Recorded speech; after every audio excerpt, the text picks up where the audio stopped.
खबर देहरादून से है, जहां पर बीजेपी ने प्रदेश में सभी नगर निगम, नगर पालिका और नगर पंचायतों में चुनाव संचालन के लिए समन्वयक नियुक्त कर दिए हैं। प्रदेश महामंत्री आदित्य कोठारी ने इस बारे में जानकारी भी दी है और बताया कि प्रदेश अध्यक्ष महेंद्र भट्ट के निर्देश पर यह नियुक्ति की गई है। आपको बताते चले कि नगर निकाय चुनाव होने वाले हैं और जिसको लेकर तैयारियां भी सभी पार्टियों की ओर से जारी हैं और वहीं बीजेपी ने भी समन्वयक की भी नियुक्ति कर दी है और यहां पर नियुक्ति बीजेपी की तरफ से की गई है। नगर निकाय चुनाव को लेकर सभी पार्टियां अपनी अपनी जीत का दावा कर रही और लगातार जनता के बीच में भी पहुंच रही हैं।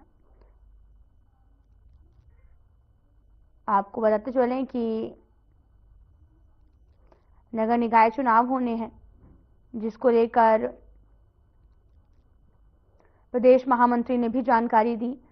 प्रदेश में नामांकन वापसी भी जो है वो भी पूरी होने के बाद में सभी निकायों के प्रत्याशियों की अंतिम सूची भी जारी कर दी गई है। प्रत्याशियों को चुनाव चिन्ह आवंटित भी किए जाएंगे। तो वहीं राज्य निर्वाचन आयोग के चुनाव कार्यक्रम के तहत सुबह 10 बजे से निकायों में नामांकन वापसी की प्रक्रिया शुरू हो गई थी। शाम 4 बजे तक सभी निकायों में नाम वापसी का मौका दिया गया और बाद में चुनावी मैदान में अंतिम प्रत्याशियों के नामों पर मुहर लगी है। नगर पालिका परिषद नगला से विक्रम सिंह मोहड़ी निर्दलीय प्रत्याशी के रूप में चुनाव मैदान में उतरे हैं। मोहड़ी ने भी अपने चुनाव कार्यालय में मीडिया से बातचीत की। इस दौरान उन्होंने कहा कि किच्छा के पूर्व बीजेपी विधायक राजेश शुक्ला बाहुबल और धनबल के सहारे उन्हें चुनाव मैदान से हटाना चाहते हैं। उन्होंने कहा कि उन्हें और उनके समर्थकों को लगातार डरा धमकाकर चुनाव से हटाने का प्रयास किया जा रहा है। स्थानीय जनता की मांग है और समर्थन को देखते हुए हर हाल में पूरी मजबूती से चुनाव लड़ेंगे। मोहड़ी ने एसएसपी को पत्र लिखकर उन्हें सुरक्षा देने की भी मांग की है। घर से गए और उसके बाद ये उनके घर पर पहुंचे। इन्होंने उनकी माताजी को उन पर दबाव बनाकर उन पर जगह उनकी माताजी को दबाव बनाया और इन्होंने फिर झूठी रिपोर्ट लिखवाने का प्रयास किया कि उनका अपहरण कर लिया गया उनके रिश्तेदार के द्वारा। और प्रशासन के ऊपर भी उन्होंने इतना दबाव बनाया कि प्रशासन को उस पर कार्रवाई करनी पड़ी और जो उनके रिश्तेदार थे उनके घर पुलिस गई। जब उसके बाद जो हमारे जो प्रस्तावक थे, जब वो शाम को वो पहुंचे और उन्होंने वहां पर सारी स्थिति स्पष्ट करी, तब जाके ये बात क्लियर हुई कि देहरादून के रायपुर क्षेत्र में अवैध रूप से चलाए जा रहे गैस गोदाम का प्रशासन ने बड़ी कार्रवाई की है। प्रशासन ने गैस गोदाम को सीज कर दिया है और सीज समाप्त होने के बाद भी सालों से उस समय पर गैस गोदाम चलाया जा रहा था और डीएम की जनसुनवाई कार्यक्रम में घड़ी कैंट निवासी महिला ने भी उनकी भूमि पर अवैध रूप से गैस गोदाम चलाने और भूमि पर कब्जा करने की शिकायत की थी, जिसके बाद में डीएम ने अवैध गैस गोदाम का लाइसेंस 3 महीने के लिए निलंबित करने का निर्देश भी दिया है।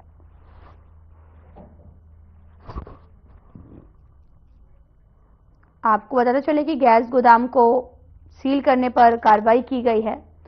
गैस गोदाम पर प्रशासन ने जो है वो बड़ी कार्रवाई की है, जिसके बाद में आपको तस्वीरें भी दिखा रहे हैं। गैस गोदाम पर सीज किया गया है। आपको बताते चले कि गैस गोदाम सीज की कार्रवाई जो है वो की गई है। जनसुनवाई में महिला ने शिकायत की थी और इस दौरान प्रशासन ने बड़ा एक्शन लेते हुए उसे सीज कर दिया है। आपको बताते चले कि वृद्ध महिला की जमीन पर कब्जा कर बड़े स्तर पर संचालित गैस गोदाम को जिलाधिकारी के निर्देश पर सीज किया गया है। लीज खत्म होने के बाद भी गैस गोदाम चल रहा था, जिसके बाद जिलाधिकारी ने अधिकारियों से नाराजगी जताई और 3 दिन में दस्तावेज नहीं किए जाने पर लाइसेंस निरस्त करने के निर्देश दिए और एसडीएम को जांच के आदेश भी दिए गए हैं। दरअसल जिलाधिकारी सविन बंसल के जनसुनवाई कार्यक्रम में गड़ी कैंट निवासी 95 साल की महिला ने उनकी भूमि पर अवैध रूप से संचालित गैस गोदाम होने पर भूमि पर कब्जा करने की शिकायत की थी। इसमें देखिए मामला ये है कि एक महिला है, वृद्ध महिला, लगभग 80 वर्षीय महिला नीलावती, वो हमारे पास जनता दरबार में शिकायत लेकर आई थी कि उनकी जो विधिक भूमि है उस पर किसी व्यक्ति ने एक अवैध रूप से गैस गोदाम बना लिया है। इस पूरे मामले की हमने जांच की और जांच में ये पाया गया है कि एक व्यक्ति जो है लोकेश उनियाल नाम से, वो एक बिना किसी वैध भूमि स्वामित्व के इस महिला की भूमि पर एक गैस गोदाम चला रहे थे। उसमें हमने अपनी टीम से भी पूरी आख्या ली और उसके बाद जो विस्फोटक नियंत्रक हैं उनके ऑफिस से भी इसमें आख्या ली गई और पूरे मामले की जांच करने पर ये बात की पुष्टि हुई थी और इसीलिए हमने वो गैस गोदाम बंद करा दिया है।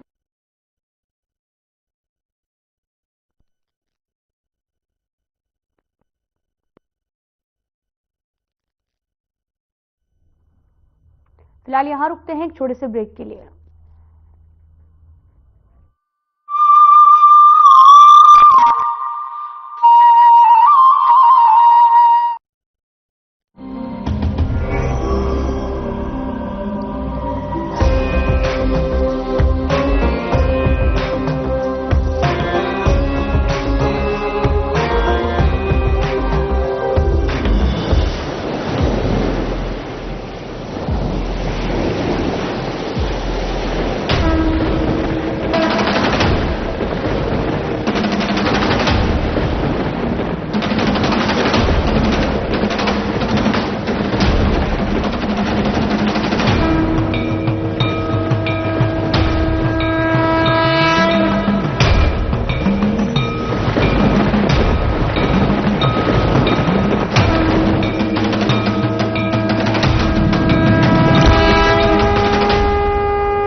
इस प्रोग्राम का प्रायोजक है पेट सफा तो हर रोग दफा।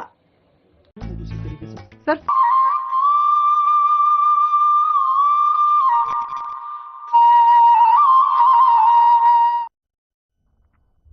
ब्रेक के बाद स्वागत है आप सभी का। रुख करते हैं खबरों की तरफ। नए साल की शुरुआत के साथ आपदा प्रबंधन विभाग भी एक्शन में आ गया है। आपदा को रोकने और इससे होने वाली क्षति को कम करने के लिए नए स्तर पर तैयारियां शुरू कर दी गई हैं। आपदा प्रबंधन सचिव विनोद कुमार सुमन ने जानकारी दी कि आपदा प्रबंधन विभाग की ओर से अब कर्मचारियों की ट्रेनिंग पर खास ध्यान दिया जा रहा है।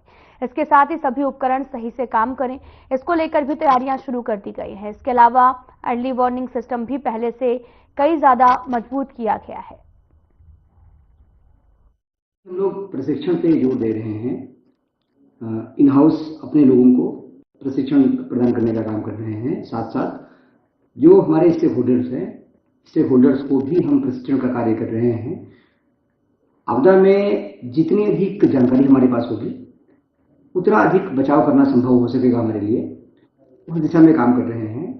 इसके अलावा जहाँ जहाँ हमें सेंसर लगाए जाने हैं उसके लिए काम कर रहे हैं। जहाँ जहाँ उपकरण हमारे लगे हैं उनको हम देख रेख कर रहे हैं कि उपकरण में अगर कोई खराबी है, कोई गड़बड़ी है, उसको ठीक कर रहे हैं। हमारा प्रयास है कि जितने अच्छे उपकरण हमारे काम करते रहेंगे, जितने अच्छे हमारे लोगों को ट्रेनिंग रहेगी और जब कोई आपदा आती है तो किस तरह से हमें अलर्ट रहना है, किस तरह से अलर्ट करना है, ताकि हम समय रहते लोगों को बचा सकें।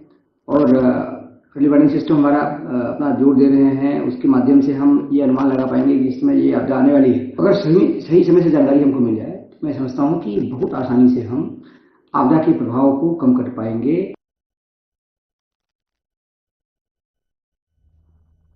खबर देहरादून से है, जहां पर सुआखोली स्थित पेट्रोल पंप पर शराब पीने से मना करने पर कुछ युवक पेट्रोल पंप कर्मियों पर जानलेवा हमला कर दिया है।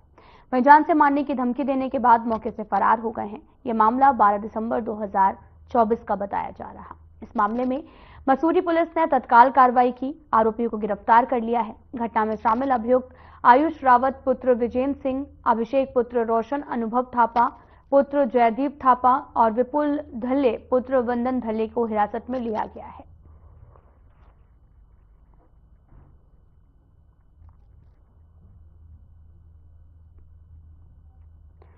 शराब पीने से इनकार किया तो पुलिस ने 4 आरोपियों को यहां पर गिरफ्तार किया है। पूरा मामला देहरादून से सामने आया, जहां पर डीएमडी ने नए स्तर पर,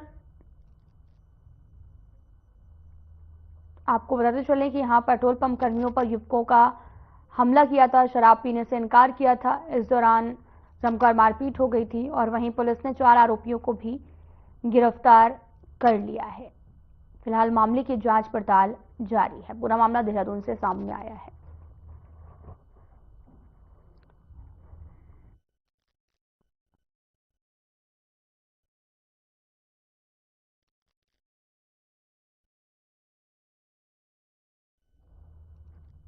हरिद्वार से एक दुष्कर्म का मामला सामने आया, जहां पर एक समीर सिद्दीकी नाम के शख्स ने एक बालिका का बहला फुसलाकर अपहरण किया है।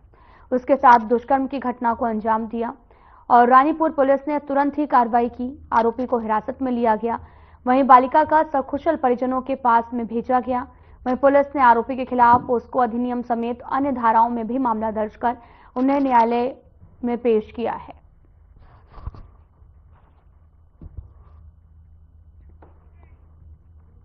बालिका का अपहरण कर दुष्कर्म की घटना को अंजाम दिया गया। पूरा मामला हरिद्वार से सामने आया, तो वहीं पुलिस ने आरोपी को भी गिरफ्तार किया है।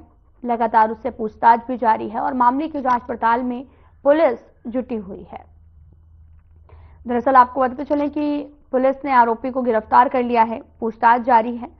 दरअसल पहले बालिका का अपहरण किया और उसके बाद दुष्कर्म की घटना को अंजाम दिया। इस दौरान पुलिस ने एक आरोपी को गिरफ्तार किया है और मामले की जांच लगातार जारी है।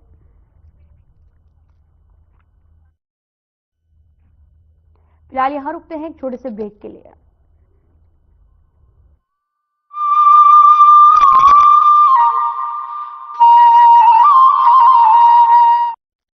विकास पुरुष प्रधानमंत्री नरेंद्र मोदी के मार्गदर्शन एवं माननीय मुख्यमंत्री योगी आदित्यनाथ जी के कुशल नेतृत्व में प्रयागराज महाकुंभ 2025 अब डिजिटल महाकुंभ बनने के लिए हो चुका है तैयार। डिजिटल महाकुंभ के सपने को साकार करने वाली आवश्यक सेवाओं के लिए कुंभ सहायक AI चैटबॉट को QR कोड स्कैन कर WhatsApp पर प्राप्त किया जा सकता है। इससे श्रद्धालु 11 भाषाओं में हर तरह की जानकारियां प्राप्त कर सकेंगे।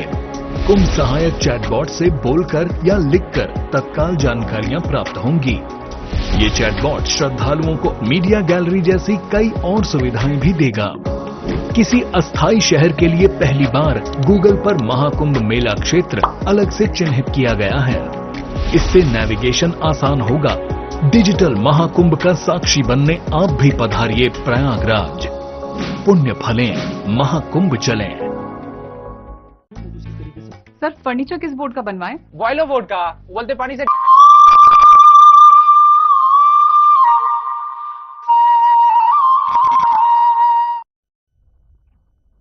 ब्रेक के बाद स्वागत है आप सभी का। रुख करते हैं खबरों की तरफ। देहरादून के पछवादून हरवटपुर में नगर पालिका चुनाव को लेकर रिटर्निंग ऑफिसर के द्वारा आपत्तिकर्ता की आपत्ति पर आपको बताते चले कि कांग्रेस प्रत्याशी यामिनी रोहिला का नामांकन संदिग्ध बताते हुए निरस्त कर दिया है, जिसके बाद से सियासत गरमाई हुई है। इस मामले को लेकर कांग्रेसियों ने उच्च न्यायालय नैनीताल की शरण ली है और नामांकन रद्द करने के विरुद्ध उच्च न्यायालय में वाद दाखिल किया, जिसमें उच्च न्यायालय नैनीताल ने 7 जनवरी 2025 के दिन मंगलवार की तारीख तक तय की है। वहीं कांग्रेस पार्टी के पूर्व कैबिनेट मंत्री नवप्रभात और पूर्व जिला अध्यक्ष संजय किशोर का कहना है कि उच्च न्यायालय से उन्हें राहत मिलने की पूरी उम्मीद है।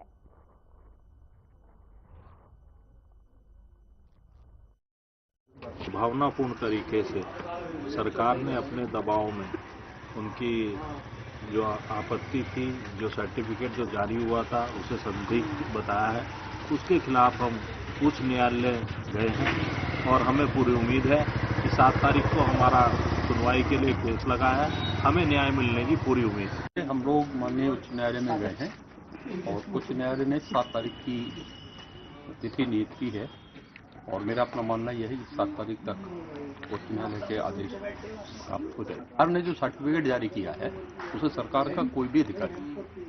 प्रक्रिया को पूरी किए बगैर ये नहीं कह सकता कि ये संदिग्ध, क्योंकि सरकार ने वो सर्टिफिकेट रद्द नहीं किया। अगर वो रद्द कर दिया जाता तो फिर वो सर्टिफिकेट बेकार हो जाता। तो चुनाव की प्रक्रिया के बीच में उसे संदिग्ध नहीं बताया जा सकता। यही हमने उच्च न्यायालय के सामने अनुरोध किया।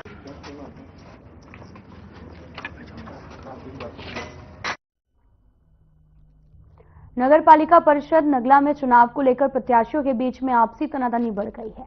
यहां अध्यक्ष पद के कांग्रेस प्रत्याशी का नामांकन खारिज होने और कांग्रेस द्वारा समर्थित एक अध्यक्ष प्रत्याशी के द्वारा नामांकन वापस लेकर बीजेपी के समर्थन का ऐलान कर दिया है, जिसके बाद नगला सीट पर अध्यक्ष के बीजेपी के सचिन शुक्ला, निर्दलीय विक्रम सिंह मोहड़ी चुनाव मैदान में है। निर्दलीय प्रत्याशी मोहड़ी ने अपने प्रतिद्वंदी पर डराने धमकाने का आरोप लगाया। नगला स्थित अपने चुनाव कार्यालय में मीडिया से बातचीत के दौरान निर्दलीय प्रत्याशी विक्रम सिंह मौर्य ने कहा कि उनके प्रतिद्वंदी बहुत ही शक्तिशाली, प्रभावशाली लोग हैं जो उन्हें चुनाव लड़ने से वंचित करना चाहते हैं। इसको लेकर उन्होंने पुलिस से सुरक्षा की गुहार लगाई है।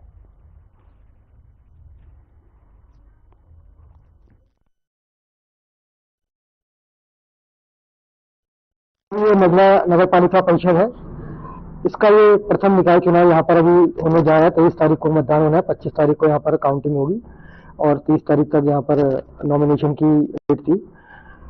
लेकिन यहाँ पर क्या है कि जो हमारे जो स्थानीय लोग हैं, हमारे स्थानीय जो प्रतिनिधित्व है, उसको दरकिनार करके यहाँ पर कुछ बाहरी लोग जो कि हमारे पूर्व यहाँ पर कच्चा विधानसभा के 10 साल विधायक रहे राजेश शुक्ला जी, वो अपने भतीजे सचिन शुक्ला का निर्विरोध निर्वाचन करवाना चाह रहे थे। और इसी क्रम में उन्होंने यहाँ पर जो अन्य जो निर्दलीय प्रत्याशी थे, क्योंकि कांग्रेस के जो अधिकृत प्रत्याशी थे श्री हरिओम चौहान जी, तो उनका पर्चा तकनीकी कारणों से खारिज हो गया था। उसके बाद कांग्रेस पार्टी ने निर्दलीय उम्मीदवार श्री राकेश यादव जी को समर्थन दिया था। लेकिन जो पूर्व विधायक राजेश शुक्ला जी, उन्होंने अपने धनबल के द्वारा, बाहुबल के द्वारा उन्होंने राजेश शुक्ला जी को, क्या कहते हैं, राकेश यादव जी को उन्होंने बैठा दिया। फिलहाल यहाँ रुकते हैं एक छोटे से ब्रेक के लिए।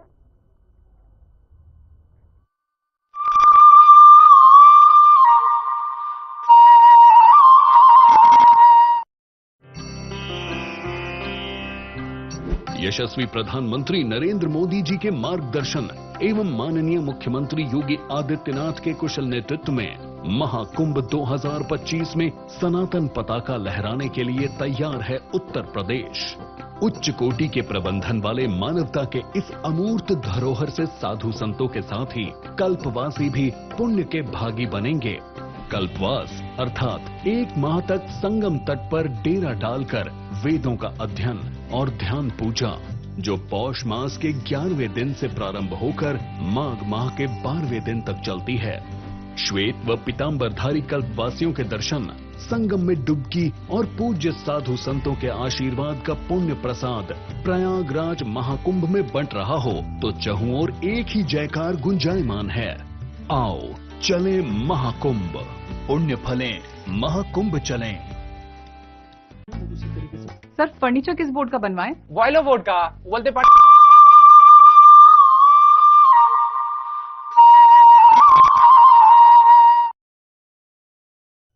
कलियर थाना क्षेत्र के महमूदपुर में वार्ड 3 में 2 सभासद प्रत्याशियों के समर्थकों के बीच में जमकर संघर्ष हो गया। पहले लाठी डंडे चले, फिर जमकर ईंट पत्थर चले। बताया यह भी गया कि आम आदमी पार्टी की तरफ से दानिश ने सभासद का नामांकन किया है और वहीं तनवीर कांग्रेस समर्थित सभासद प्रत्याशी हैं। बताया यह भी जा रहा कि तनवीर पक्ष चुनाव चिन्ह लेकर घर की तरफ रवाना हुए थे।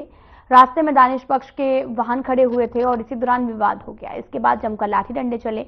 इस बीच दोनों पक्षों में ईंट पत्थर चले और पथराव भी हुआ। साथ ही तनवीर पक्ष की महिला अफसाना भी घायल हो गई। इसके अलावा तौकीर और आलिशान घायल हुए हैं। पुलिस ने किसी तरह से मामले को शांत कराया। पुलिस ने छतों पर चढ़कर पत्थर कब्जे में लिए। पुलिस ने 2 आरोपियों को भी जो है वो हिरासत में ले लिया है। सभासद प्रत्याशियों के बीच में जमकर मारपीट का ये जो मामला है वो सामने आया। जमकर लात घूंसे चले और आपको ये भी तस्वीरें भी दिखा रहे हैं जहां पर पुलिस ने हिरासत में 2 आरोपियों को ले लिया है और मामले की जांच पड़ताल लगातार जारी है। नए साल के आगमन के साथ ही उत्तराखंड आपदा प्रबंधन विभाग ने नए स्तर से आपदा से बचाव और आपदा से होने वाले नुकसान को कम से कम करने की तैयारियां शुरू कर दी हैं। आपदा प्रबंधन सचिव विनोद कुमार सुमन ने बताया कि आपदा प्रबंधन विभाग की ओर से अब कर्मचारियों के प्रशिक्षण पर भी विशेष ध्यान दिया जा रहा है। इसके साथ ही सभी उपकरण सही से कार्य करें, इसको लेकर भी तैयारियां शुरू कर दी गई हैं। और इसके अलावा आपदा प्रबंधन विभाग की ओर से अर्ली वार्निंग सिस्टम को भी और अधिक मजबूत किया जा रहा है। वहीं आपदा प्रबंधन सचिव विनोद कुमार सुमन ने बताया कि आपदा प्रबंधन विभाग की ओर से आपदा से बचाव और अन्य कार्यों को लेकर सभी जिलों और विभाग को साल 2024 में कुल 487 करोड़ का बजट जारी किया गया है।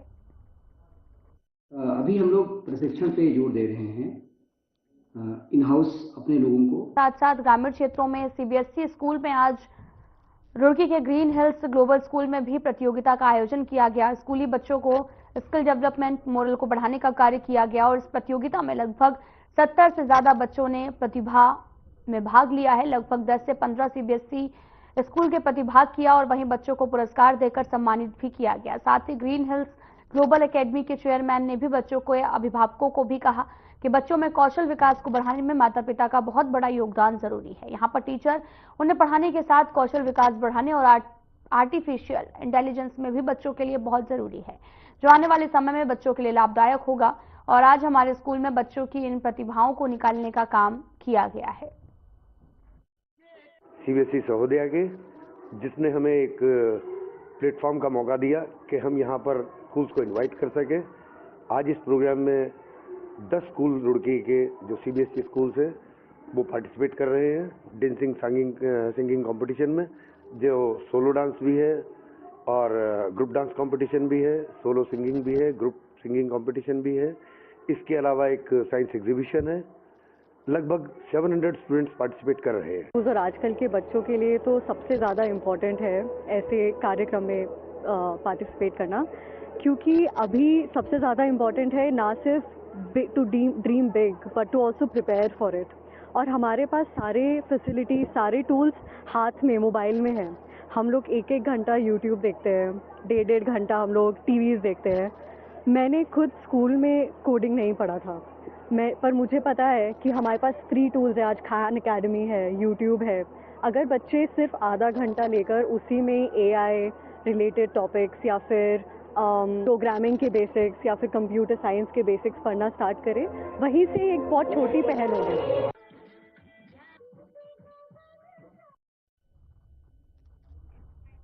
फिलहाल वीडियो में इतना ही। नमस्कार।